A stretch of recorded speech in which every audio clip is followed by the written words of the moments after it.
बड़ी कैलकुलस की जो शुरुआत होगी वो लिमिट से होगी, ठीक है। फंक्शंस आईटीएफ हमने सीखा जो ऑब्वियसली बेस बनाएंगे क्योंकि हर जगह फंक्शंस का यूज होगा। तो जब हम कह रहे हैं लिमिट, तो लिमिट का मीनिंग क्या हुआ? Limit of functions. ये लिमिट किसकी हुई भाई? Limit of functions. तो याद रखें जो चैप्टर आएगा ये लिमिट ऑफ ये फंक्शंस है, फंक्शंस की लिमिट पढ़ेंगे, इसलिए फंक्शंस और आईटीएफ शुरुआत में पढ़े जाते हैं, ठीक है ना, क्योंकि ये सब बन करके आएंगे। कंटिन्यूटी ऑफ फंक्शंस पढ़ेंगे, डिफरेंशिएबिलिटी ऑफ फंक्शंस पढ़ेंगे, फिर डिफरेंशिएशन जाएंगे। Differentiation is more general. Limit, continuity and differentiability are the property of functions, whereas differentiation is more general in nature. हम किसी कर्व पर भी डिफरेंशिएशन की बात कर सकते हैं, है ना। मान लीजिए ये कोई भी कर्व है तो मैं कह सकता हूं इस पॉइंट पर डेरिवेटिव बताओ, इस पर बताओ, इस पे बताओ, और ये फंक्शन तो नहीं है, ये तो कर्व है, ये फंक्शन नहीं है। लेकिन जब हम चैप्टर पढ़ेंगे लिमिट का, कंटिन्यूटी का, डिफरेंशिएबिलिटी का, तब हम कर्व की बात नहीं करेंगे। तब मान लो ये कोई कर्व बनी हुई है हमारी, है ना, ये कोई कर्व है, तब हम इसकी बात नहीं करेंगे, तब हम इसकी बात नहीं करेंगे। तो किसकी करेंगे? हम इसी की करेंगे कि ऐसा कोई फंक्शन जा रहा है, यानी y equal to F X पर ही बात की जाएंगी लिमिट की, कंटिन्यूटी की, डिफरेंशियल, ठीक है। तो सबसे पहले आपको इतनी बात जाननी करें।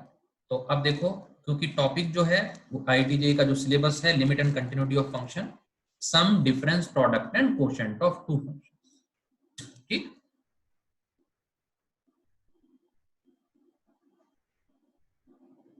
डेफिनेशन ऑफ लिमिट है क्या?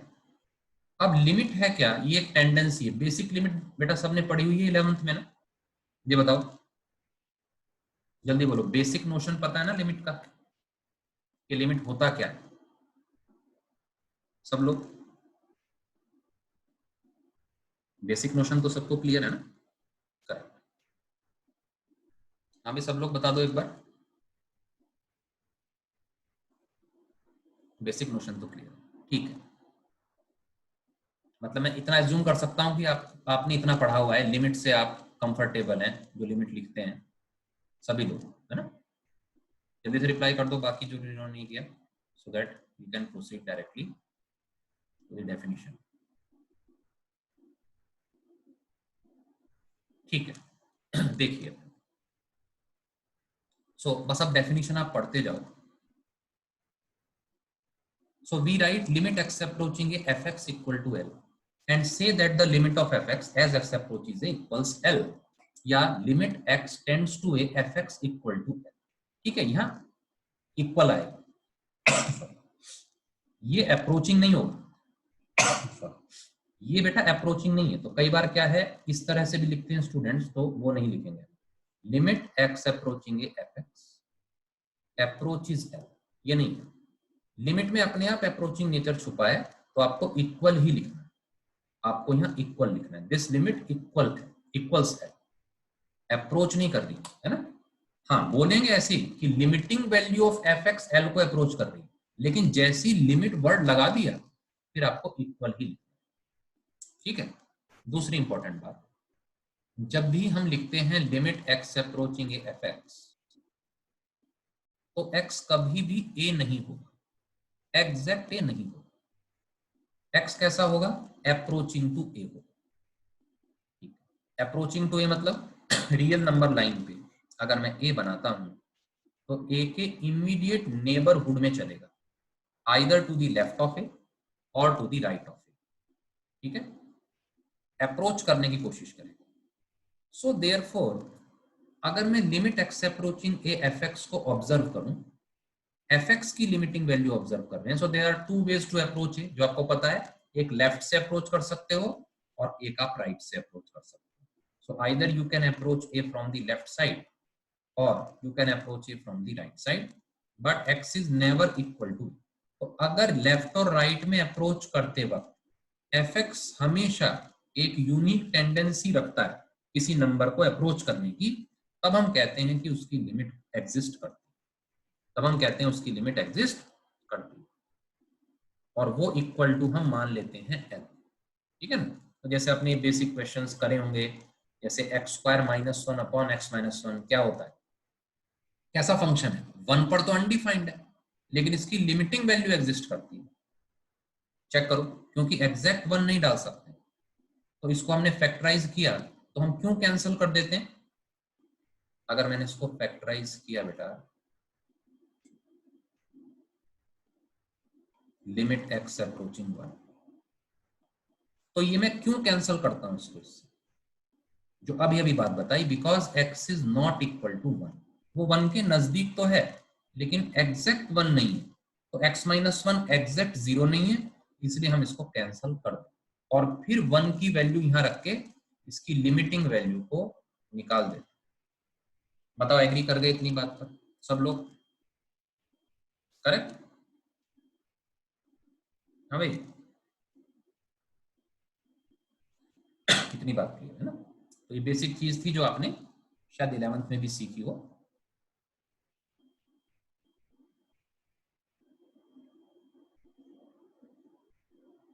तो क्योंकि एक पॉइंट को आप लेफ्ट और राइट दोनों से अप्रोच कर पाते हैं किसी भी पॉइंट पर, तो हम यहाँ पर कहते हैं कि भाई दो तरह से लिमिट डिफाइन की जाए, एक लेफ्ट टेंडेंसी बताई जाए और एक राइट टेंडेंसी बताई जाए। जो लेफ्ट टेंडेंसी है किसी भी पॉइंट पर अप्रोच करने की, उसको लेफ्ट हैंड लिमिट कहेंगे, left hand limit and right hand.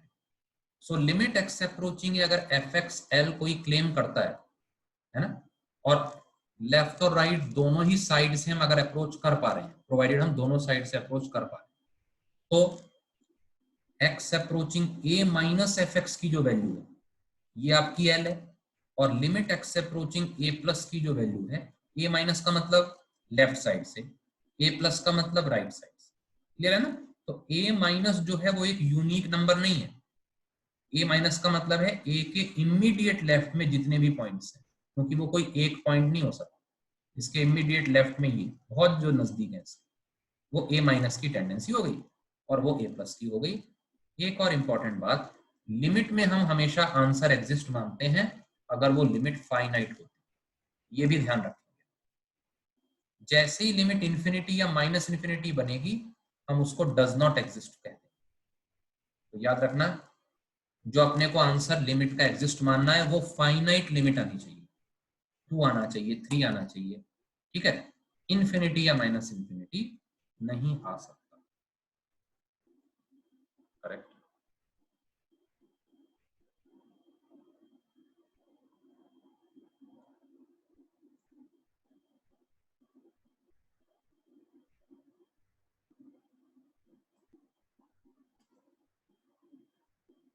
आइए यहां पर ऑब्जर्व करते हैं हर पॉइंट पर लिमिट,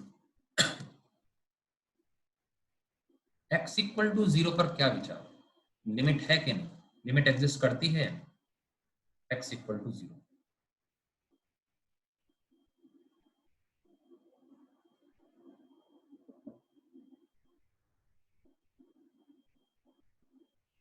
क्यों बेटा, x इक्वल टू 0 पर क्या लिमिट एग्जिस्ट करती है कि नहीं करती,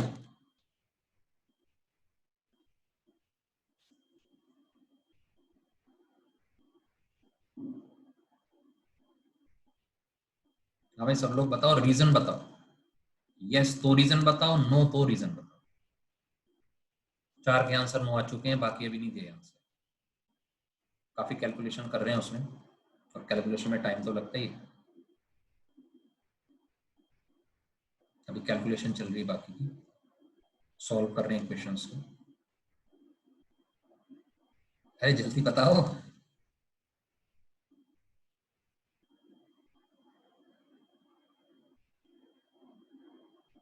हमने लिमिट पूछा है 7वीं, ओनली फ्रॉम वन साइड तो पूछा ही नहीं, मैंने तो केवल क्वेश्चन पूछा है क्या लिमिट एग्जिस्ट कर रही है नहीं, आपको केवल यस या नो में आंसर देना, केवल यस या नो में आंसर, सबका आंसर कर। अब क्योंकि यहां पर बेटा जब कोई डेफिनेशन तो लिख देता है, लेकिन हम जो है सीएस को जो याद रखते हैं वो हमारे दिमाग में केवल सीएस कंप्यूटर साइंस चलता रहता है कि कंप्यूटर साइंस लेनी है आईआईटी में जाके, लेकिन कॉमन सेंस हम खो देते हैं। CS तो चलता है, लेकिन CS का जो दूसरा मीनिंग है कॉमन सेंस, वो नहीं चलता। आप सर डेफिनेशन लिख दो, हम बाल की खाल निकाल देंगे। लेफ्ट साइड में यहाँ है ही नहीं, तो लेफ्ट साइड तो है ही नहीं, राइट एग्जिस्ट कर रही है, आंसर दे दिया डज नॉट एग्जिस्ट। बेटा थोड़ा कॉमन सेंस लगाओ। जब किसी ने इस लिमिट को डिफाइन किया होगा तो उसका मीनिंग क्या रहा होगा, उसको समझने का प्रयास करो। Limit x approaching F x का मतलब है एफ एक्स के ग्राफ में ए के नजदीक जाएं और चेक करें एफ एक्स क्या बनने की कोशिश कर रहा है। उन केसेस में, जिन केसेस में दोनों साइड ग्राफ है, so there are two ways to approach that point. Left से भी जा सकता हूं, राइट से भी। लेकिन जिनमें वो ग्राफ में एक साइड डोमेन में ही नहीं है, और मान लो आपको इसकी चर्चा करनी है, limit x approaching zero F x, यानी 0 पॉइंट पर, यानी ये ग्राफ है इसका, यहां से शुरू, तो मैं 0 पर एक ही तरफ से अप्रोच कर सकता हूं, लिमिटिंग वैल्यू में ऐसे ही जा सकता हूं, ऐसे ही जा सकता हूं। तो ये जो हम करते क्या है ना कई बार, क्योंकि हम डेफिनेशन को हम बेसिस मानते हैं, डेफिनेशन आई कहां से है वो बहुत जरूरी है। तो लिमिट पहले लिखा है किसी ने, फिर LHL RHL निकले, RHL LHL से लिमिट डिफाइन नहीं हुई, तो ये समझना बहुत जरूरी है। तो इसीलिए अगर एक साइड डोमेन में ही नहीं है तो कोई दिक्कत नहीं, इसकी लिमिट वो ही मान ली जाएगी जो दूसरी साइड से आए। तो लेफ्ट राइट तो बाद की बात है, मान लो दोनों साइड होंगे तो वो दोनों की लिमिट देखी जाएगी, और इस पॉइंट के एक ही साइड फंक्शन है तो हम अप्रोच ही कहां से कर सकते हैं। अब मान लो किसी को LHL RHL नहीं पता, उसने ये क्वेश्चन पढ़ा, वो बोलेगा कि यार एफ एक्स की लिमिट, लिमिट कुछ नहीं, वैल्यू, एफ एक्स की क्या वैल्यू है जब एक्स जीरो के नजदीक है, बेसिक समझो। एफ एक्स की क्या वैल्यू है जब एक्स जीरो के नजदीक है, तो जीरो के नजदीक जाएगा वो, एफ एक्स की वैल्यू 1 है। बताओ तरीका क्लियर हुआ कि तो एग्जिस्ट करती है ना।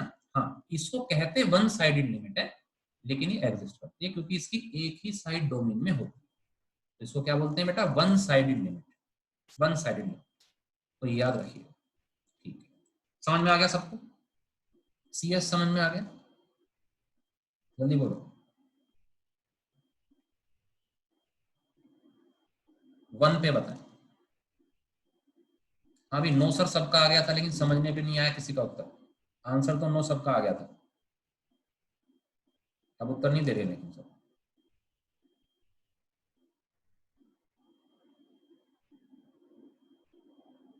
ठीक चलिए, अब मुझे बताएं एक्स अप्रोचिंग 1, 1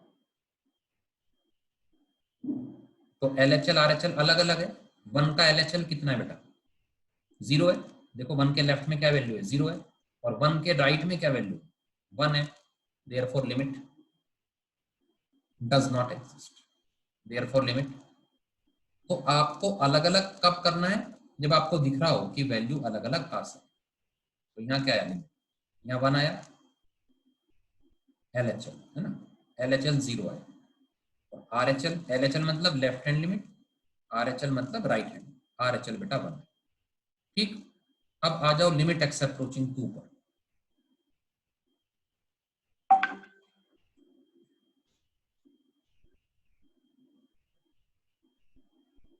ये और बताओ, 2 पर बोलो,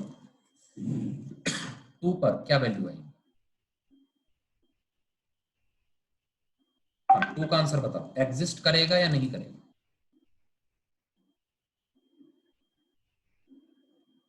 जल्दी बोलो बेटे।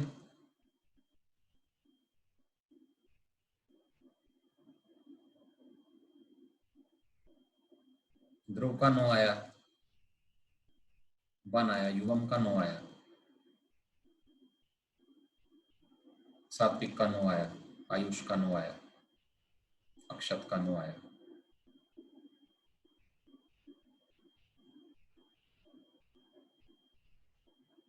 हाँ अक्षत, माइक पे आओ।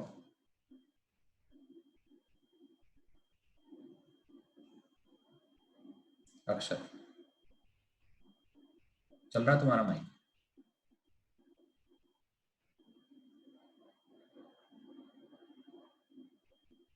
Connection problem. अनुष्का आपका बिल्कुल ठीक है। आप में बताओ नो कैसे होगी?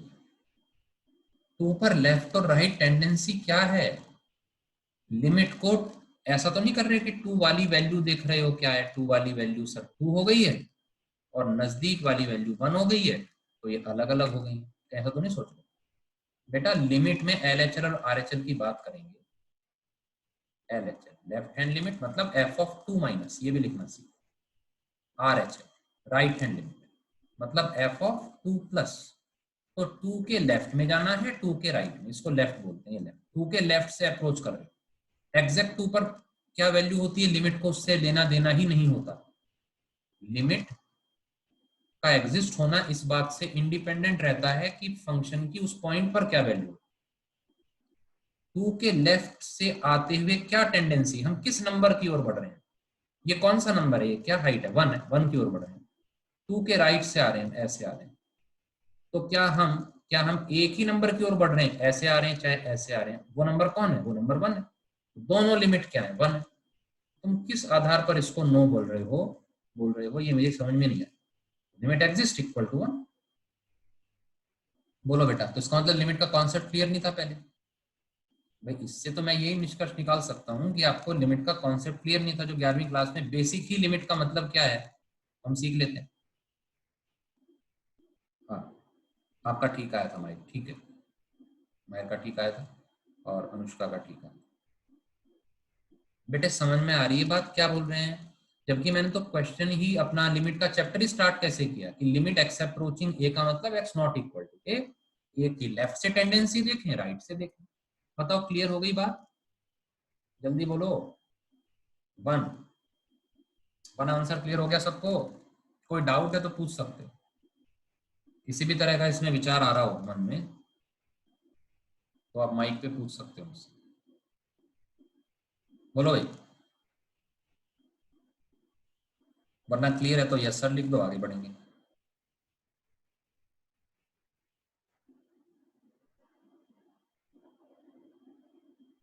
कम से कम एक काम दोनों में से करना पड़ेगा आपको। चलिए 3 पे बताइए, 3 पे बताइए लिमिट।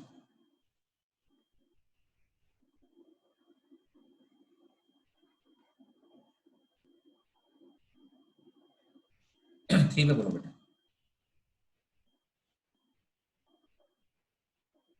3 तो दिख ही रहा है, 3 तो वैसे भी फंक्शन जो है 3 पर क्या वैल्यू है, इससे बढ़िया ग्राफ और क्या होगा, वैल्यू भी 2 लिमिट भी 2, 3 पे तो एग्जिस्ट कर। 4 पे बताइए।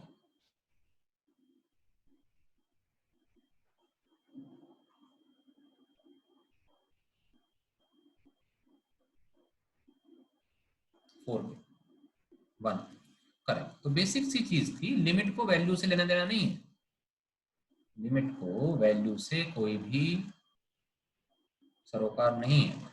कहने का मतलब 4 पर वैल्यू, यहां पर देखो, यहां पे 2 वाला केस कैसे अलग था, 2 वाली वैल्यू अलग थी और यहाँ पे 4 पे तो डिफाइंड ही नहीं है function. Even if the function is undefined, even if the function is undefined, limit may exist like in this case। तो x approaching 4 पे क्या आंसर आ गया, बोलो 1। आ गया नहीं समझ में सबको? ये लेवल जो है ये 1 है, बोलो भाई क्लियर हो? तो ये आंसर अपना क्लियर हो गया। अच्छा 5 पे और बताओ, 5 पे क्या रहेगा बेटा, 5 पे और बताओ।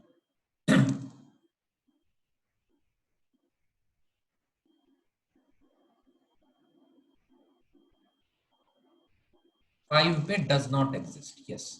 5 पे लिमिट की चर्चा मैं जरूर कर सकता हूं और limit x approaching 5 of F x को एक तरह से मैं एफ ऑफ 5 माइनस देखना चाहूंगा, क्योंकि 5 प्लस तो डोमेन में ही नहीं है और 5 माइनस की वैल्यू क्योंकि इंफिनिटी भागती है, therefore does not exist. Answer दिया,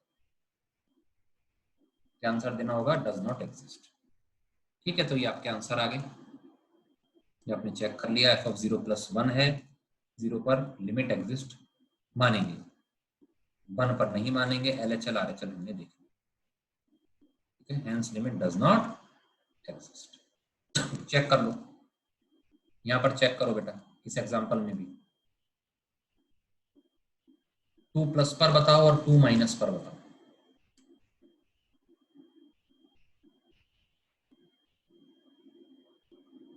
ठीक है, तो ये चेक करना आ गया ना।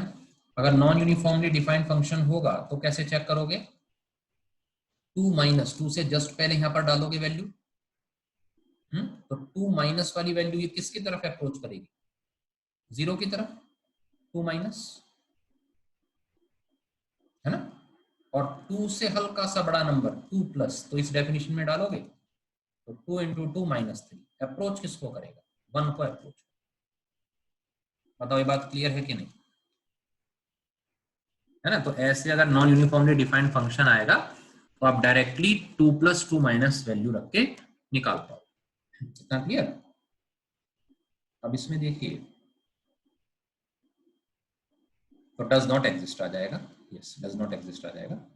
मान लो आपसे मैं एक क्वेश्चन पूछता हूँ, limit x approaching 1 X plus 2, ये एग्जिस्ट करेगा या नहीं, ये आपको बताना है। करेगा तो क्या वैल्यू है, नहीं करेगा तो क्यों नहीं करेगा? Limit x approaching 1 X plus 2,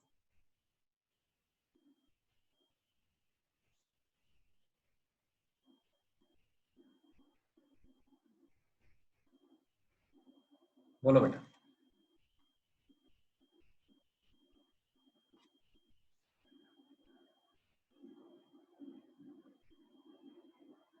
Anushka का answer exist and equal to 3। बाकी लोग भाई जल्दी बताओ।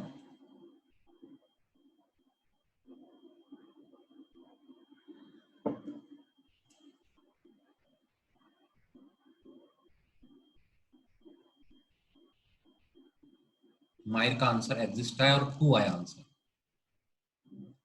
2 कैसे आ गया माहिर, ये और बता दो तुम। एक्स प्लस 2 है, एक्स अप्रोचिंग 1 है, तो ये पूरा आंसर 2 कैसे बन जाएगा, ये और बताओ। 2 कैसे बनेगा?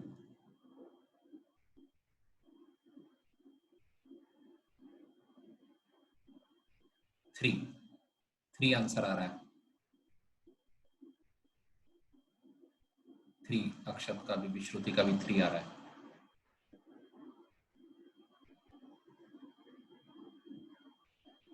बताओ भाई। 3 आ रहा है नमन का भी। हाँ भाई, बाकी लोग?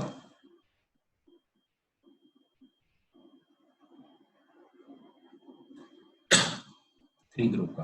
हाँ भाई, बाकी लोग जल्दी।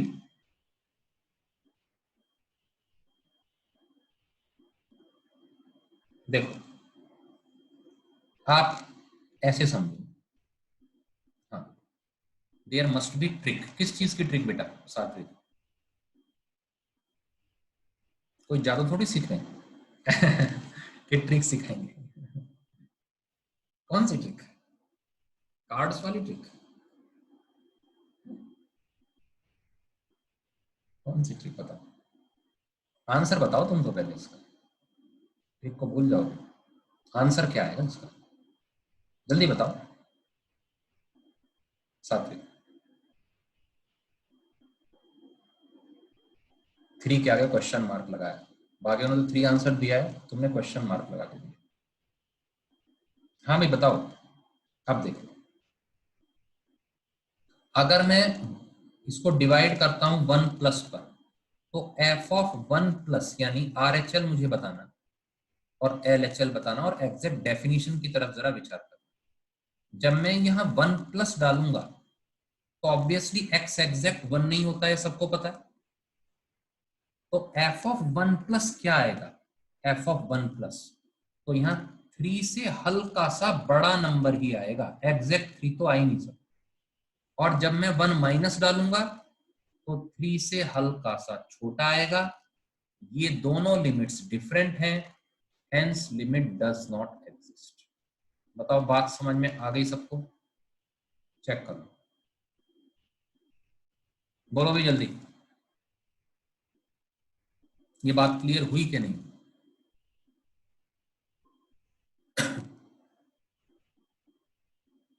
ओके, यस सर, मान भी गए। बेटे गलत है। इसका मतलब आपको कोई भी मूर्ख बना सकता है, आपको कोई भी मूर्ख, जैसे मैंने बनाया है ना, जैसे मैंने बनाया, आप मूर्ख बन गए। बेटे समझो, y equal to X plus two का ग्राफ कैसे होता है? y equal to X plus two का ग्राफ कैसे होता है? बोले लीनियर, एक लाइन होती है, ऐसे सोचो आप, है ना। y equal to X plus two, zero पर वैल्यू टू है, इस तरह से, ऐसे। अब समझ, माइनस टू, ये जीरो पे वैल्यू टू है। अब अगर मैं x अप्रोचिंग वन जा रहा हूं, यहाँ पर वन है, तो देखना अगर मैं वन पे जा रहा हूँ वैल्यू, तो ये जो है वन पर, यानी तो माइनस वन हो गया, x इक्वल टू वन कहाँ होगा? राइट में होगा ना। ये मान लो ये वन है ना, तो वन पर वैल्यू मेरी यहाँ पर थी, जो एग्जैक्ट वैल्यू तो थ्री। अब आप ऐसे सोचिएगा, लिमिट को, लिमिटिंग वैल्यू है ना। अब यहाँ पर मैंने गलती क्या की है, ध्यान से मैं आपको समझाता हूँ।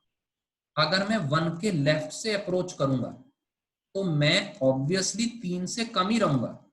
एफ ऑफ वन माइनस की अगर मैं एग्जैक्ट वैल्यू की बात करूं, वो थ्री से कम ही रहेगी, नो डाउट। और जब मैं वन के राइट से अप्रोच करूंगा, तब मैं तीन से थोड़ा ज्यादा रहूंगा। लेकिन ये तो प्योरली कंटिन्यूअस फंक्शन है।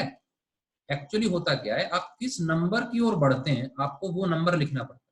जब आप वन के लेफ्ट से आ रहे हैं, तो आप थ्री माइनस नहीं लिखेंगे। आप किस यूनिक नंबर की ओर बढ़ रहे हैं, तो आप थ्री ही लिखेंगे। तो ये लिखने में गलती है। जब आप यहाँ पर वैल्यू लिखते हो, चेक करो, एक्स की वैल्यू बेटा जब मैं लिख रहा हूं वन से हल्की सी बड़ी, तो ये थ्री से थोड़ा सा बड़ा नंबर है। किसकी तरफ अप्रोच कर रहा है? क्योंकि आप वन के राइट से आ रहे हो, आप आ तो ऐसे रहे हो ना, आप ऐसे आ रहे हो और लेफ्ट से आ रहे हो।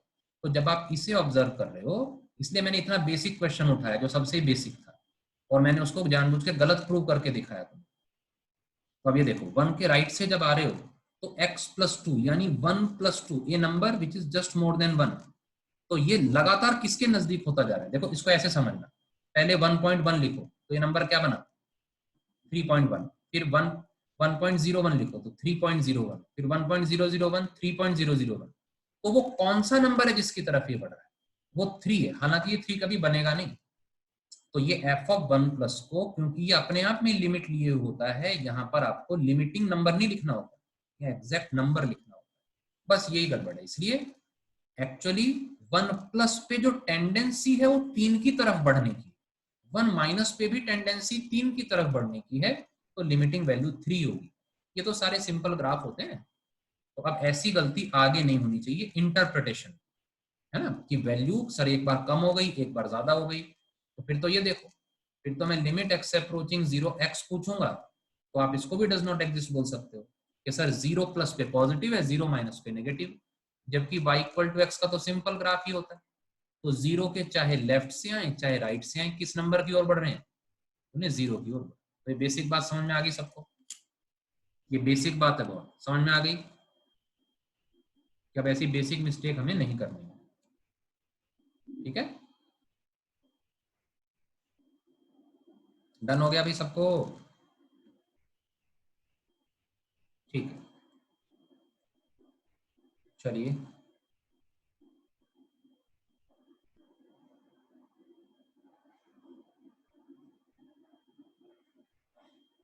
अब हम आते हैं इनडिटर्मिनेट फॉर्म्स, इनडिटर्मिनेट फॉर्म्स। ठीक है, तो इनडिटर्मिनेट का मीनिंग क्या है, ये आप मुझे बताएंगे। इनडिटर्मिनेट का क्या मीनिंग है? बोलो बेटा, क्या मतलब है इनडिटर्मिनेट? एक सेकंड में आता हूं।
हाँ बेटा, इनडिटर्मिनेट का मीनिंग क्या है बताइए।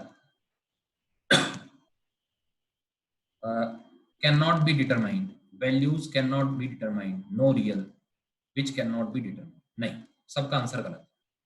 अगर मान लो values can not be determined होती तो लिमिट का प्रॉब्लम ही नहीं बनता। लिमिट के तो आंसर आते हैं ना। आप ऐसे सोचो, अभी अभी क्वेश्चन किया था, limit x approaching 1 x square minus 1 upon x minus, तो क्या limit can not be determined थी? नहीं, 2 आंसर आया था इसका, इसका तो 2 आंसर आया था।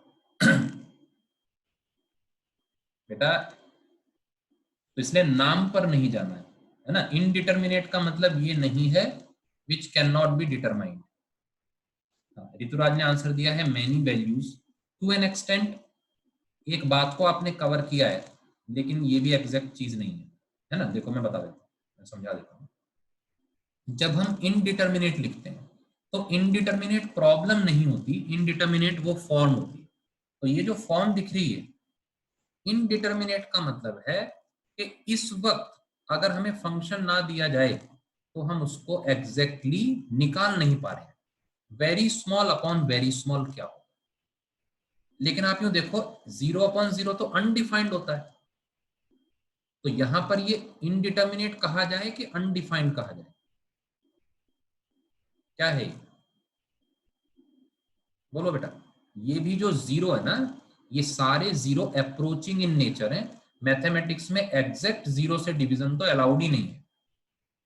तो लिखने में बार बार ऐसे ना लिखना पड़े, approaching to zero upon approaching to zero, तो लोग उसको 0/0 लिख देते है ना। माइंड इट, यहां पर जीरो एग्जैक्ट नहीं है, approaching in zero, approaching to zero, बात याद रहेगी। जितने भी जीरो हैं सब अप्रोचिंग है।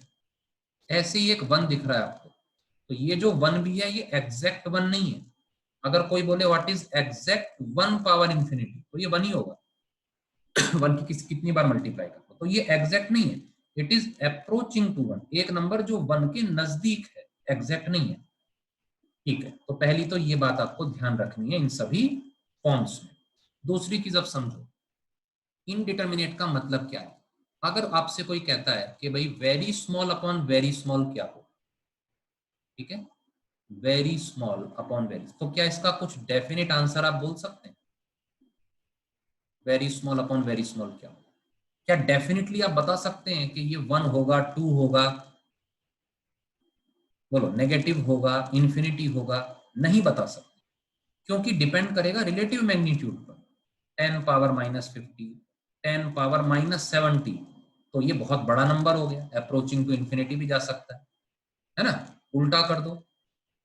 उल्टा मतलब क्या, यहाँ -70 ले लो, ये भी वेरी स्मॉल है, तो ये अप्रोचिंग टू जीरो भी हो सकता है, कुछ भी हो सकता है जब तक हमें रिलेटिव ऑर्डर नहीं पता। तो इसलिए हम कह रहे हैं कि अगर हमसे कोई कहता है, इसका मीनिंग समझते हैं, ये नाम क्यों दिया किसी ने। अगर कोई बोलता है भाई very small upon very small हमारी लिमिट है और कुछ नहीं बताया, तो हम बोलेंगे यार अभी तो इनडिटर्मिनेट है, अभी हम नहीं बता सकते। जब तक वो क्वेश्चन ना ले आए और उस क्वेश्चन को हम सॉल्व करने की कोशिश ना कर लें, यानी prima facie looking at the problem it can not be determined directly without looking at the function, तब ऐसी फॉर्म्स को इनडिटर्मिनेट फॉर्म कहते हैं। क्वेश्चन नहीं होता इनडिटर्मिनेट, फॉर्म होती है ये फॉर्म 0/0, है ना। ऐसे ही very large by very large भी क्या है, बोलो indeterminate, can not be determined directly, है ना। तो इनडिटर्मिनेट का मतलब ये नहीं है which can not be determined, इसका मतलब क्या है, this form is indeterminate, directly can not be determined, ठीक है। What is very large minus very large, again समझ गए, कुछ भी हो सकता है, इनके मैग्नीट्यूड्स पर डिपेंड करेगा। Very small into very large, वो भी कुछ भी हो सकता है, किसी के लिए वेरी स्मॉल ये हो गया और वेरी लार्ज किसी के लिए 10 की पावर 40 हो गया, तो ये अप्रोचिंग टू जीरो भी आ गया। किसी के लिए वेरी स्मॉल 10 पावर -100 हुआ, लेकिन ये हुआ 10 पावर 1000, तो ये अप्रोचिंग इंफिनिटी भी आ सकता है। मैं तो एक रेंज बता रहा हूं कि कोई भी वैल्यू ये ले सकता है। किसी और के लिए 10 पावर -50, 10 पावर 50, तो ये अप्रोचिंग 1 भी कर गया, ठीक है ना। इसलिए इनको इनडिटर्मिनेट कहा जा रहा है। Same is the case with 1 power infinity, ये 1 एग्जैक्ट नहीं है, दोबारा बोल रहा हूं, कोई भी नंबर यहाँ एग्जैक्ट नहीं है। इंफिनिटी तो वैसे ही एग्जैक्ट नहीं होता, 0 भी अप्रोचिंग इन नेचर है, 1 भी अप्रोचिंग इन नेचर। तो 1 पावर इंफिनिटी का क्या मतलब? Approaching to 1 power infinity, power very very large. अब देखो approaching to 1 power very very large में डिपेंड करेगा कि यहाँ पर नंबर कैसा लिखा है। तो हो सकता है आपने 1.001 और पावर यहाँ पर आपने लिख दी है बहुत बड़ी, फॉर एग्जाम्पल 1000, तो ये हो सकता है किसी नंबर के नजदीक बन जाए, ये 11 बन जाए, 12 बन जाए, कुछ भी हो सकता है, डायरेक्टली नहीं बता सकते। आपने 1 से हल्का सा कम ले लिया तो 1 से कम आंसर आएगा। पावर 1000 कर दी, हो सकता है 3 बन जाए, 4 बन जाए। समझाना चाह रहा हूं आपको, मीनिंग है ना, नंबर्स इंपॉर्टेंट नहीं है, कॉन्सेप्ट इंपॉर्टेंट। 0 पावर 0, तो वेरी स्मॉल की पावर वेरी स्मॉल क्या होगी? अच्छा ये भी एग्जैक्ट नहीं है, क्योंकि इन मैथमेटिक्स एग्जैक्ट 0 पावर 0 तो अनडिफाइंड होगा। अगर मैं ऐसे ही लिख दूं ना ये, तो ये तो अनडिफाइंड, तो ये फॉर्म है बेटा, फॉर्म है 0 पावर 0, मतलब very small raise to the power very small. Again relative magnitude पर डिपेंड करेगा। किसी के लिए 10 पावर -50 वेरी स्मॉल है और उसने यहाँ पर मल्टीप्लाई कर दी पावर में, मान लीजिए 0.1 की, उसके लिए 0.1 स्मॉल। तो अब देखो आंसर क्या आएगा। तो 10 की पावर क्या बनी? तो 10 की पावर -50 और ये तो ये माइनस का 5 बन गई, -50 इंटू 0.1। अगले के लिए उसने कहा भाई जो मैं वेरी स्मॉल लूंगा वो तो मैंने ये लिया 10 पावर -50, लेकिन जो ऊपर वेरी स्मॉल था वो -0.1 ले लिया। तो अब आंसर क्या आ गया? अब आंसर 10 की पावर 5 आ गया, यानी कुछ भी आ सकता है ना आंसर। ऐसे ही वेरी लार्ज की power very small, infinity power 0, वो भी कुछ भी आ सकता है ना। आपने वेरी लार्ज को क्या कर दो, यहाँ प्लस कर दो, +50 कर दो, ऐसे करो। तो अब 10 की पावर 5 आंसर आया, चेक करो, उल्टा ही हो गया ना। और यहाँ वेरी लार्ज करो उसको, this is very large, power very small, तो यहाँ ये आ गया। यानी जिसका आंसर कुछ भी आ सकता है, डिटरमाइन डायरेक्टली नहीं हो रहा है, उनको इनडिटरमिनेट फॉर्म्स कहा जाता है। बताओ ये बात सबको क्लियर हो गई? यस सर लिख दो।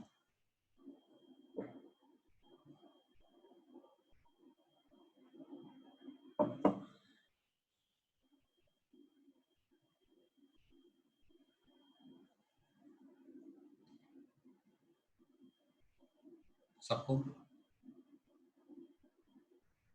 अब किसी ने प्रश्न उठाया, ये तो हमने लिख दिया कि क्या ये ही इनडिटरमिनेट फॉर्म होंगी? कुछ और आपके दिमाग में आ रहा है वो लेके देखो, कुछ भी लेके देखो। कोई बोले सर ये क्यों नहीं होगी 1/0, ये क्यों नहीं है डिटरमाइन? बिल्कुल नहीं है, ये तो डायरेक्टली डिटरमाइन हो सकता है। एग्जैक्ट 0 नहीं है नीचे, ध्यान रखना। जब मैं यहाँ 0 लिख रहा हूँ तो अप्रोचिंग टू 0। तो what is 1 upon very small number? तो इसका पता है, या तो ये इन्फिनिटी जाएगा या ये -इन्फिनिटी। तो पता है ना इसके बारे में, नॉलेज, और कुछ नहीं जा सकता। तो जिसका पहले क्वेश्चन देख के एहसास हो जाए तो वो डिटरमिनेट फॉर्म है, और कोई हो ही नहीं सकती। आप विचार करके देखिए। आपने कहा सर आपने बहुत सारी टर्म लिख दी, अब आप जरा यहाँ 0/इन्फिनिटी तो लिख के देखो। तो 0/इन्फिनिटी क्या होगा? बोलो very small upon very large. What is very small upon very large? बोलो वेरी वेरी स्मॉल। तो ये तो और छोटा होगा ना, ये तो 100% होगा, है ना। तो कैसा होगा? सात्विक ने बोला 1 पावर इंफिनिटी -इन्फिनिटी। हाँ बेटा वो तो देखो, आप समझे नहीं, इनके इनको आप कॉम्प्लेक्स में थोड़ी यूज करोगे, मतलब इनके इनके मिक्स्ड फॉर्म थोड़ी यूज करोगे। तो ये कोई नई फॉर्म थोड़ी मानूंगा मैं, 1 पावर इंफिनिटी माइनस, इसमें तो आपने ये यूज कर लिया ना, आपने इसमें तो इंफिनिटी -इन्फिनिटी यूज कर। ऐसे तो मैं कुछ भी बना सकता हूँ, 0/0 की पावर इंफिनिटी। 7 बेसिक फॉर्म्स जो है ना नंबर यहाँ पर, जिसमें जिसमें इस फॉर्म में क्या नहीं यूज होना चाहिए, इसमें कोई भी नंबर इनडिटरमिनेट का नहीं है। 0 इनडिटरमिनेट नहीं है, इंफिनिटी खुद में इनडिटरमिनेट नहीं है ना, ऐसे नहीं। इसके अलावा कोई और सोचो। तो अब बताओ ये नंबर क्या आएगा? 0/इन्फिनिटी कैसा आएगा? बोले very small upon very large is very very small, यानी किसकी तरफ बढ़ेगा? 100%। कितना आएगा बोलो आंसर इसका? ऐसी लिमिट को देखते ही जल्दी बताओ आंसर क्या आएगा इस लिमिट का? 100%। जल्दी बोलो। 0। हमें बाकी क्यों नहीं बोल पाए? 0 आएगा। तो बस केवल आपको इतना बोलना है, very small upon very very small. Sorry very small upon very large is very very small. तो बस आपको अंतर केवल इतना जो 0 लिखना है उसका फॉन्ट साइज इससे थोड़ा सा कम लिखना है, क्योंकि ये जो था 0 इससे भी छोटा बनेगा। तो ध्यान रखना, अगर सेम फॉन्ट साइज लिख दिया तो नंबर काट लेगा। बात समझ में आई? ये 0 जो है ना, ये बताने के लिए कि भी ये इसका मैग्नीट्यूड इससे भी छोटा है, तो थोड़ा छोटा बना देना 0। बोलो क्लियर? ध्रुव पूछ रहे 0 माइनस 0। बेटा 0 माइनस 0 क्या फॉर्म हुई? वो तो 0 ही हो गया। कैसे कैसे क्वेश्चन पूछते हो? 0 माइनस 0 तो बेटा 0 ही हो गया, उसमें क्या विचार? कोई बोल रहा है वेरी स्मॉल में से वेरी स्मॉल घटाओ, तो इसमें कोई ताज्जुब की बात थोड़ी है, वेरी स्मॉल ही आएगा। ध्रुव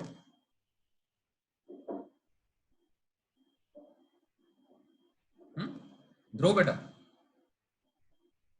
ठीक है। हाँ 0 पावर 0 तो है ही ना इंडिटरमिनेट फॉर्म साइज। 0 पावर 0 तो बेटा मानी है ना इंडिटरमिनेट फॉर्म, नई बतानी है बेटे, नई। क्वेश्चन क्या चल रहा है वो समझने, इनके अतिरिक्त और कुछ आपके दिमाग में आ रहा है उसको चर्चा करने की कोशिश करनी। और देखो infinity by 0, very large upon very small, तो अगेन वेरी वेरी लार्ज, तो या तो ये प्लस इन्फिनिटी की तरफ जाएगा, बड़ा इन्फिनिटी, तो इन्फिनिटी का फॉन्ट साइज थोड़ा बढ़ा देना, ठीक है, या ये माइनस इन्फिनिटी जाएगा, ऐसे बढ़ा देना, ठीक है। और कुछ आ रहा हो दिमाग में? और कुछ आ रहा हो? 1 अपॉन इन्फिनिटी 0, 1 अपॉन इन्फिनिटी तो 0 होता है, इन्फिनिटी पावर इन्फिनिटी, ये भी इन्फिनिटी जाएगा, 0 पावर इन्फिनिटी, देखो ना दिमाग में कुछ भी आ सकता है। तो what is very small power very large, तो वेरी वेरी स्मॉल, तो 0 थोड़ा सा छोटा बना देना है ना, जिससे वो दिखे ही ना, नजर ही ना आए। तो दो फायदे होंगे, एक तो नजर ही नहीं आएगा, तो आप बोल पाओगे भी मैंने तो लिखा था, है ना, आप क्लेम तो कर पाओगे देखो लिखा तो था। बताओ क्लियर हो गई बात? तो ये 7 इनडिटरमिनेट फॉर्म्स कहलाए और इन्हीं पर बेस्ड आपकी लिमिट की प्रॉब्लम बनती है। यहां तक सब लोग एग्री कर गए इनडिटरमिनेट फॉर्म्स पर? भाई जल्दी बोलो।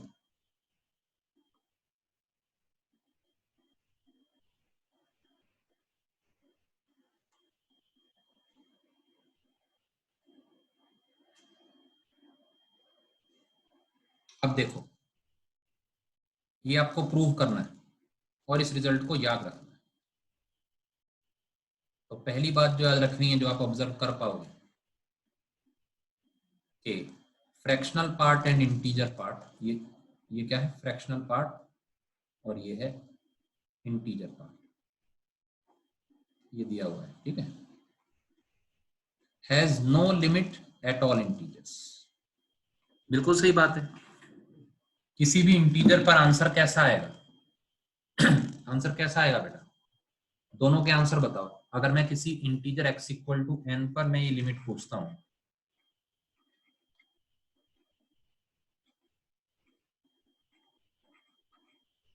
इसको पूछता हूं,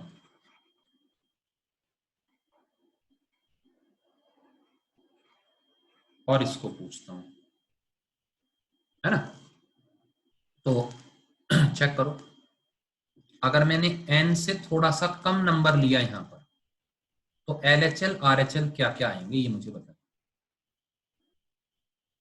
तो यहां पे कितना आएगा? LHL का मतलब f ऑफ n माइनस, ये कितना? n से हल्का सा कम नंबर अगर गया x के अंदर, इंटीजर के अंदर, तो उसका इंटीजर पार्ट n-1 हो जाता है। और अगर f ऑफ n प्लस पूछूंगा तो कितना होगा? n से हल्का सा बड़ा उसका इंटीजर n हो। तो since they can never be equal, इसलिए हर इंटीजर पर लिमिट डज नॉट एग्जिस्ट हो। अब यहां पर बताओ फ्रैक्शनल पार्ट में क्या? f ऑफ n माइनस और f of n plus, n minus का फ्रैक्शनल पार्ट क्या होगा? n माइनस का फ्रैक्शनल पार्ट क्या होगा? ये लगभग 1 होगा, जैसे कोई बोले x इक्वल टू आपने मान लिया 1, एक एग्जांपल ले रहा हूं, तो 1 माइनस का क्या मतलब हुआ, 0.99999 का फ्रैक्शनल पार्ट तो 1 की तरफ बढ़ेगा, और 1 प्लस का फ्रैक्शनल पार्ट किसकी तरफ बढ़ेगा, 0 की तरफ बढ़ेगा। चेक कर लो। तो ये भी दोनों कभी बराबर नहीं होंगे, है ना। तो इनकी वैसे भी फ्रैक्शनल पार्ट का तो ग्राफ ऐसे बनता ही है, तो आपको पता ही है, ये फ्रैक्शनल पार्ट का ग्राफ है। भाई फ्रैक्शनल पार्ट का ग्राफ आपका ऐसे बनता है ना। तो हर इंटीजर पर ये आपकी वैल्यू 1 है, ये वैल्यू बेटा 2 है, ये 3 है, एंड सो ऑन। तो 1 की लेफ्ट लिमिट यहां से भी नजर आ रही है, 1 की लेफ्ट में क्या वैल्यू आ रही है ऊपर, 1, ये 1 है, और 1 की राइट लिमिट तो 1 पर ही है, तो वो क्या है, 0 है। 2 की लेफ्ट और राइट सारी limits does not exist. Basic graph है जो टूट के ही बन रहा है, ग्राफ ब्रेक होके बन रहा है, तो उनकी लिमिट एग्जिस्ट नहीं कर सकती। क्लियर।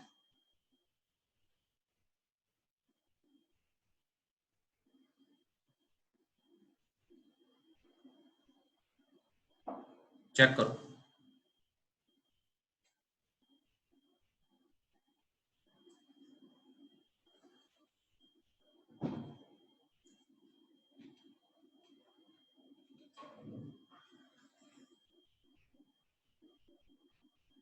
आ गया समझ में, LHL क्या होगा।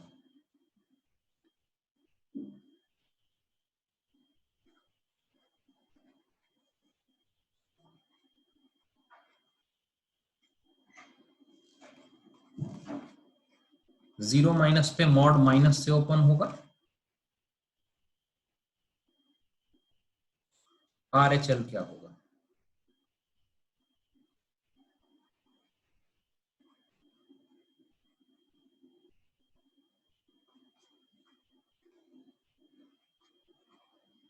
hence limit does not exist। ठीक है, hence limit does not exist।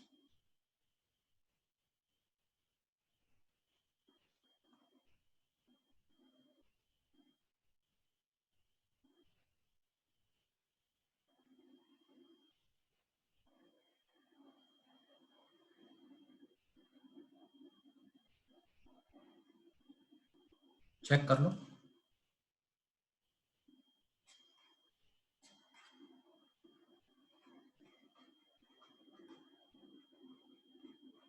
LHL का मतलब x अप्रोचिंग 0 माइनस। अब ये दिमाग में आया ही क्योंकि 0 माइनस। एक बात और ध्यान रखना बेटा, हम जानबूझकर LHL RHL नहीं ले रहे हैं, क्योंकि जरूरत पड़ रही है तो ले रहे हैं। अगर अपने को मान लीजिए ऐसा क्वेश्चन था, देखो सबसे पहले जो आज पहला ही क्वेश्चन आपको कराया, x square minus 1 upon x minus 1, तो हमने इसको करा था फैक्टराइज, और इसके बाद हमने कहा था भाई डायरेक्टली ये हो गया कैंसिल। अब हमने 1 डायरेक्ट यहाँ रख दिया, हमने यहाँ 2 रास्ते नहीं खोले थे, LHL RHL नहीं खोला। तो जहां जरूरत है वहीं ऐसा कर रहे हैं। यहाँ क्यों जरूरत है, क्योंकि 1 0 का रेसिप्रोकल अगर मैं देखता हूं, तो जब तक ये नहीं पता होगा कि वो नंबर 0 से बड़ा या छोटा, इसमें तो एब्रप्ट चेंज आएगा। So whenever there are chances of abrupt change, then we must take these two limits separately, otherwise एक ही लिमिट से आगे आप बढ़ सकते। यहाँ जरूर अपने को जरूरत पड़ी। ऐसे ही पहले एग्जाम्पल में देखो क्यों जरूरत पड़ी, इस वाले एग्जाम्पल में क्योंकि एब्रप्ट चेंज है, माइनस एक्स अपॉन एक्स की रेशो एकदम से -1 हो जाएगी, इधर +1 हो जाएगी, यानी इस पॉइंट के आसपास 0 के आसपास एब्रप्ट चेंज था, इसलिए आपने ऐसा किया। तो अब बताओ 0 माइनस का reciprocal minus infinity, what is tan inverse of minus infinity, hence limit does not exist, hence limit does not exist। Clear.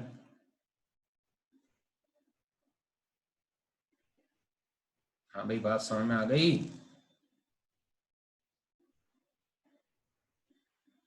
बोलो जल्दी।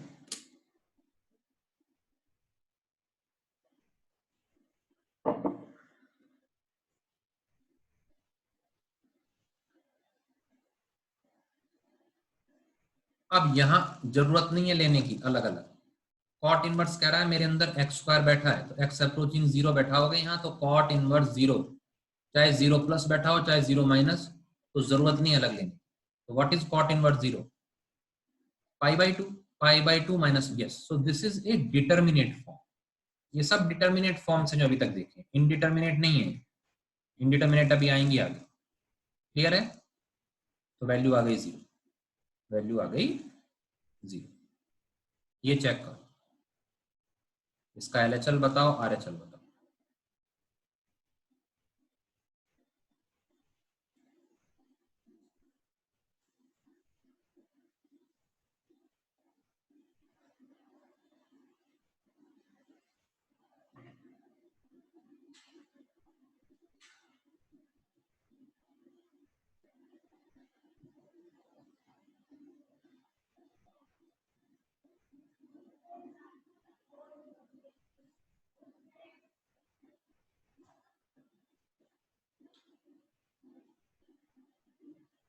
कर लिया चेक?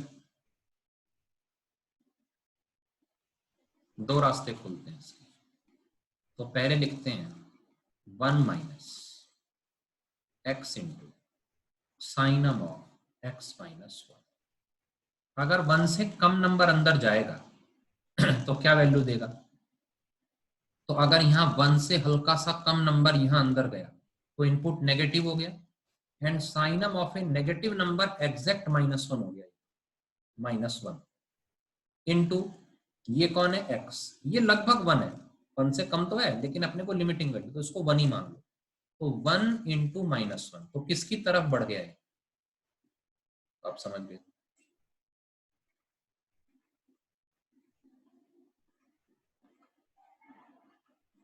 ऐसे ही जैसे ही 1 से, तो अब यहाँ क्यों अलग ले रहा हूं? तो बोले सर 1 पे आप अलग ले क्यों रहे हो? क्योंकि साइनम जो अंदर है वो 1 के ही आसपास अपना साइन बदल लेगा, वैल्यूज बदल लेगा, इसलिए अलग अलग लिया था। तो 1 इंटू 1, तो ये 1 आ गया, hence again limit does not exist, limit does not exist. Clear? करो चेक,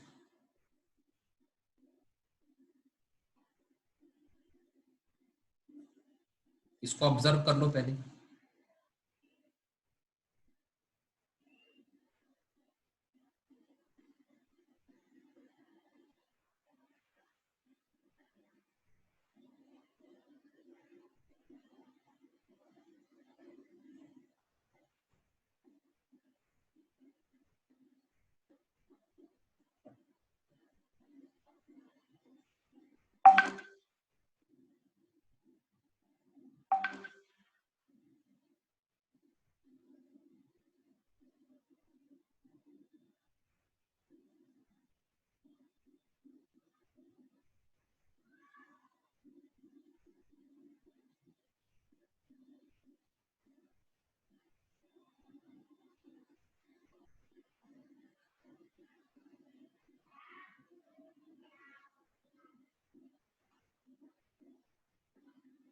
क्लियर है?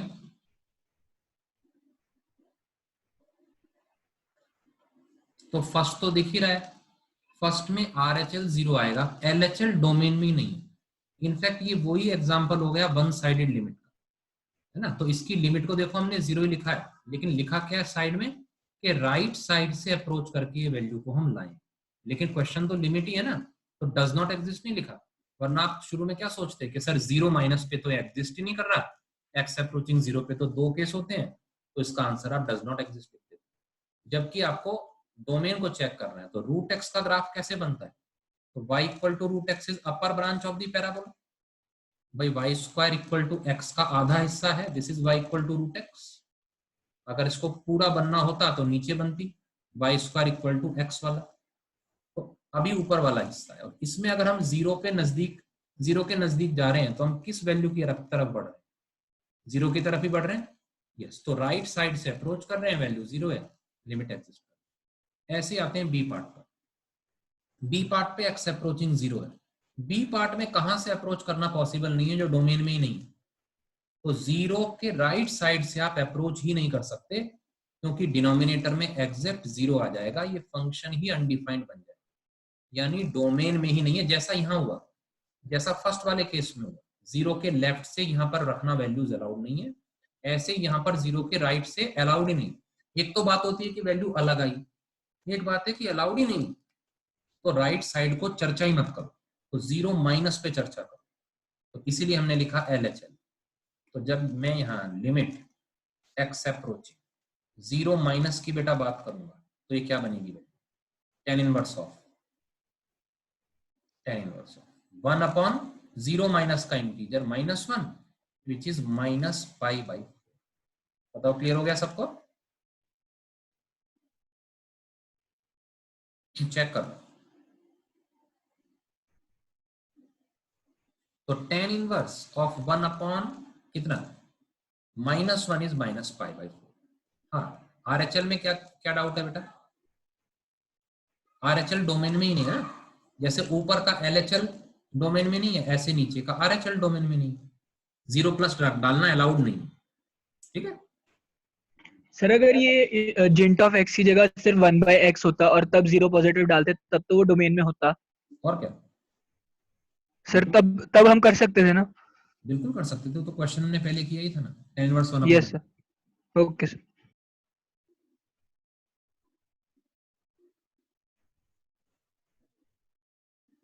ठीक, अब बेसिक 5 फंडामेंटल थ्योरम्स, इसको हम डील करते हैं।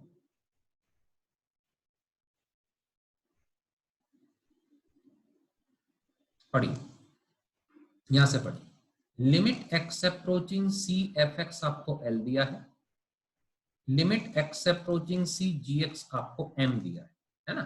जनरली अभी हम L और M को फाइनाइट क्वांटिटीज मान रहे हैं, ठीक है। इन्फिनिटी होगा तो ऑब्वियसली इन्फिनिटी प्लस इन्फिनिटी भी हम जानते हैं क्या होगा, लेकिन जब थ्योरम दी गई है तो हमने इनको फाइनाइट मान के ही थ्योरम को याद किया।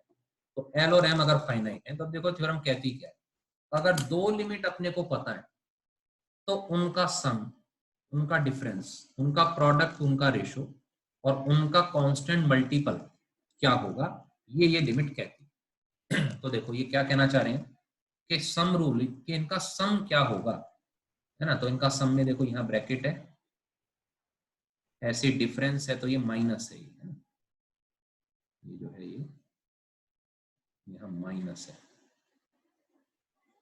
ठीक है, और ये ऐसे है। तो देखो समझते हैं इसको पढ़ो, ये कॉमन सेंस का ही रूल है।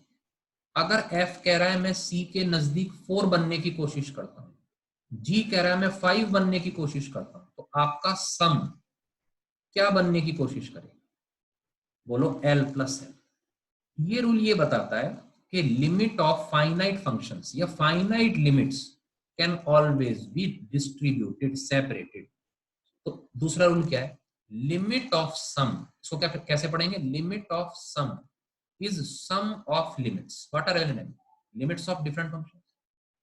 ऐसे ही डिफरेंस, तो ये तो डिफरेंस वाला तो gx की जगह क्या लिख दोगे, -gx, तो gx की जगह -gx लिख दोगे तो लिमिट सेपरेट हो जाएगी।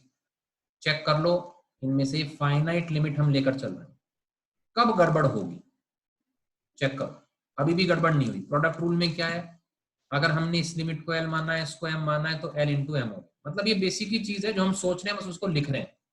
ये रूल ना भी पता हो तो चलेगा, है ना, लेकिन अप्लाई ऑब्वियसली आप इनको करते हो, है ना। जैसे आप देखो इनको कैसे करते हो, एग्जांपल बताता हूँ।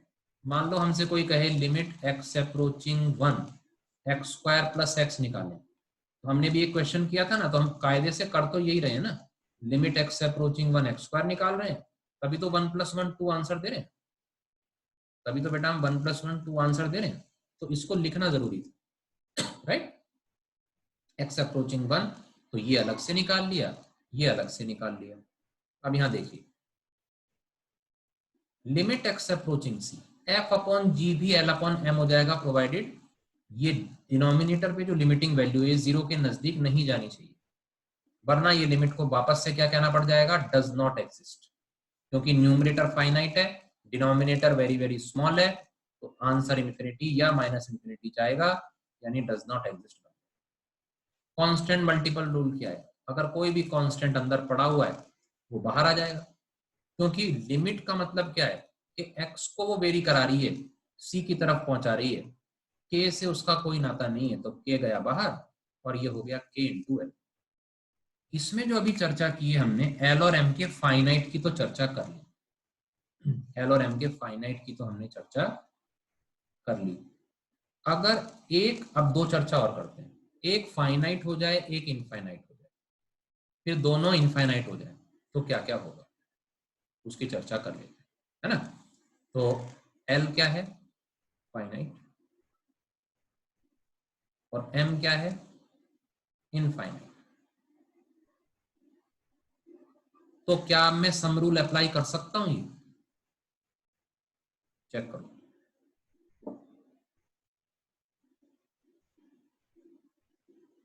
क्यों बेटा,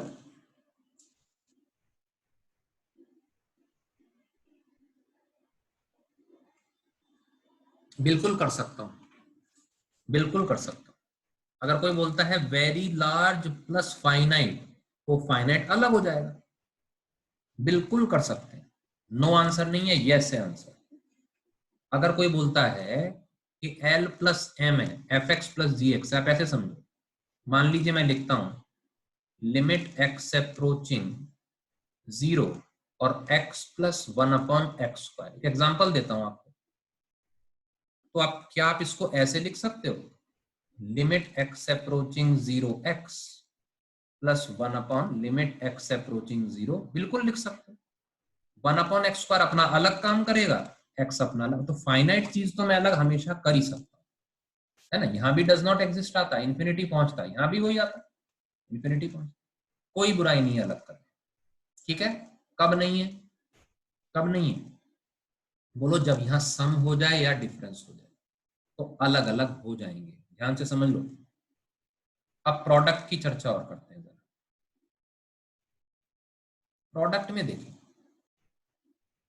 क्या यहां पॉसिबल है एल इंटू एम लिख देना डायरेक्ट, क्या यहां पॉसिबल है, यस। एक केस में पॉसिबल है, एक केस में पॉसिबल नहीं है बस, बाकी हर जगह पॉसिबल है। अगर ये एल, अगर ये एल इक्वल टू 0 हो जाएगा, तब दिक्कत हो जाएगी। एल को तो फाइनाइट ले रहे थे, एम को इनफाइनाइट ले रहे थे, तब ये कौन सी फॉर्म बन जाएगी बेटा, इनडिटर्मिनेट फॉर्म बन जाएगी, तो मैं अलग अलग नहीं लिख सकता। अब मैं इसको जैसे फॉर एग्जांपल, मान लीजिए मैंने कहा लिमिट एक्स अप्रोचिंग 0, एक्स है एक फंक्शन ये लिया, इसका आंसर है हमारा 0 ऑब्वियसली, एफ एक्स एक्स है हमारा, और जी एक्स को मैंने ले लिया 1/x, तो लिमिट एक्स अप्रोचिंग 0, और ये ले लिया मैंने या 1/mod x ले लिया मान लो, तो ये मेरा m है, जो है ऑब्वियसली किसकी तरफ बढ़ रहा है, इन्फिनिटी की तरफ बढ़ रहा है। और अब मुझसे इनका प्रोडक्ट पूछा गया, तो क्या मैं इसको आंसर जो दूंगा, चेक करना, लिमिट एक्स अप्रोचिंग 0, ये सबसे नीचे 0 है, c की जगह 0 आया हुआ है, एफ एक्स इंटू जी एक्स, तो एफ एक्स कौन है, x, जी एक्स कौन है, 1/mod x। हमें एक्चुअली ये निकालना है, तो क्या इसका आंसर मैं l इंटू एम दे दूं, जो नीचे लिखा हुआ है l इंटू एम, जरा देखे देखते हैं, l का मतलब 0, तो क्या मैं इसका आंसर 0 इंटू इन्फिनिटी दे दूं, वो तो कुछ होता ही नहीं, तो मैं ऐसा नहीं कर सकता, अन्यथा हमेशा कर सकता हूं। पर अन्यथा का मतलब क्या हुआ कि एफ एक्स की जो लिमिटिंग वैल्यू है, अगर वो 0 नहीं है, यानी अगर l फाइनाइट तो है पर नॉन जीरो है, तब आप ऐसे कर लो, कोई दिक्कत नहीं। मान लो आपने कहा कि l जो है वो 3 आ रहा है, तो 3 इंटू जी एक्स में 3 बाहर आ ही सकता है ना। मान लो ये एफ एक्स 3 की तरफ बढ़ रहा है, ठीक है, तो 3 बाहर आ गया, तो 3 इंटू एम लिख दो, तो 3 इंटू इन्फिनिटी, वो भी इन्फिनिटी हो जाएगा, वो भी डज नॉट एग्जिस्ट हो जाएगा। 4 हो रहा है, 4 इंटू इन्फिनिटी, वो भी डज नॉट एग्जिस्ट हो जाएगा। प्रॉब्लम तब आएगी जब ये एफ एक्स भी वेरी वेरी स्मॉल हो, 0 की तरफ बढ़ रहा हो, यानी एल अगर 0 है, तब हम अलग इसको नहीं कर सकते हैं। बताओ ये बात समझ में आ गई क्या सबको, चेक कर लो, कोई डाउट हो तो पूछ लो।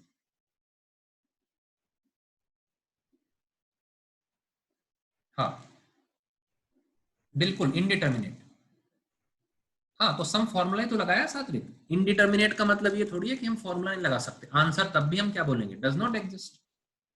है ना। पहले लिमिट इनडिटर्मिनेट आपने गलत बोला बेटा, इनडिटर्मिनेट मत बोलो, आंसर बोलो डज नॉट। इनडिटर्मिनेट बोलते हैं 0/0, इन्फिनिटी बाय इन्फिनिटी, है ना, उनको इनडिटर्मिनेट बोलते हैं। जीरो फाइनाइट प्लस इन्फिनिटी को इनडिटर्मिनेट नहीं बोलते। अगर कोई बोले, अगर कोई हमसे पूछे कि सर फाइनाइट चीज में इनफाइनाइट जुड़ा हुआ है तो क्या ये इनडिटर्मिनेट है? नहीं, ये इनफाइनाइट ही आएगा, बिल्कुल डिटर्मिनेट है ना। हाँ, इनडिटर्मिनेट तो बेटा अलग चीज है, वो तो फॉर्म है ना। क्लियर हो गया? फिर इसमें लिमिट तो मतलब ये तो नहीं कह सकते कि लिमिट मतलब समथिंग इन्फिनिटी है, जैसे लिमिट डू नॉट एग्जिस्ट तो कहना पड़ेगा इसमें सम फॉर्म में। हाँ हाँ, does not exist, answer does not exist हो जाएगा। सर जैसे हम हमने कहा था कि एल प्लस एम वाले में तो एक फाइनाइट था एक इनफाइनाइट था, x square x plus one by x square वाले में। हाँ तो सर उसमें मतलब ऐसे कहेंगे कि लिमिट इन्फिनिटी है कि लिमिट डज नॉट एग्जिस्ट, बेटा, क्योंकि अभी सर तो बताया, इन्फिनिटी तो जब भी वैल्यू। इन्फिनिटी आंसर आएगा उसको डज नॉट एग्जिस्ट माना जाएगा। अच्छा मतलब सर दोनों सेम चीज होता है। हाँ, मतलब सेम होते नहीं है, डिफरेंस तो होता है। देखो यहाँ mod x upon x limit x approaching zero, इसका भी आंसर डज नॉट एग्जिस्ट है। एक वन बना, एक -1 बना, इसलिए आंसर डज नॉट एग्जिस्ट है। आंसर सेम होने की वजह से मतलब नहीं है सेम है। और दूसरा देखो यहाँ टेंडेंसी देखो, 1/x², तो इसकी लिमिट चाहे 0 प्लस लो चाहे 0 माइनस लो, टेंडेंसी वो सेम इन्फिनिटी की रखती है, इन्फिनिटी भी सेम वाला रखता है। लेकिन क्योंकि हमारे इन्फिनिटी को हम रीच नहीं कर सकते, लिमिटिंग वैल्यू फिक्स नहीं है, इसका आंसर हम डज नॉट एग्जिस्ट। तो आंसर भले ही डज नॉट एग्जिस्ट हो लेकिन फील अलग है। वहां पर पॉइंट फाइनाइट अलग अलग आए हैं, यहां पर वैल्यूज अलग अलग नहीं आई हैं, टेंडेंसी तो सेम है लेकिन लिमिट डज नॉट एग्जिस्ट, वहां टेंडेंसी ही अलग है। बात समझ में आ गई? Okay sir.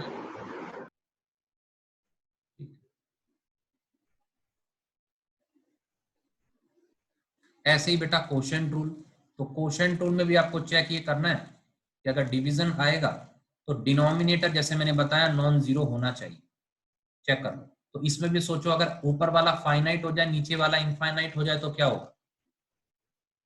अगर ये फाइनाइट हो जाए ये इनफाइनाइट हो जाए तो what is finite upon infinite? तो कोई चिंता नहीं, क्या हो जाएगा? जीरो हो जाएगा, यानी एग्जिस्ट कर जाएगी।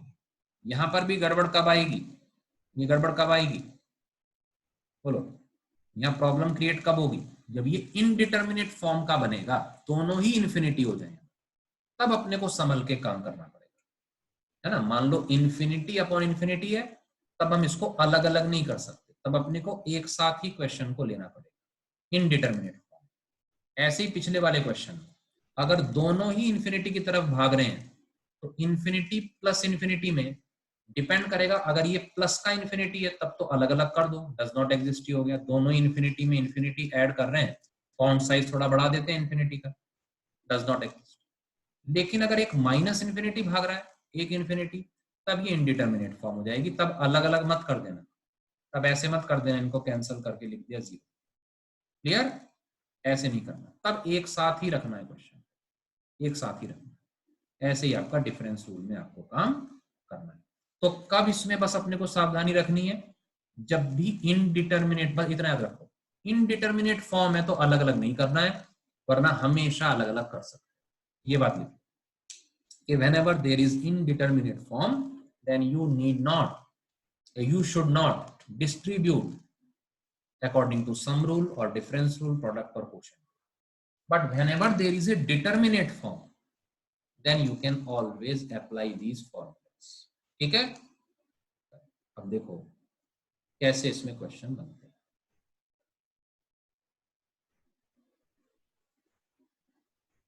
तो पहले जो बेस्ड टेक्निक है वो है फैक्टराइजेशन। करो चेक, अब अटेम्प्ट करना शुरू करो, लिमिट निकालनी है।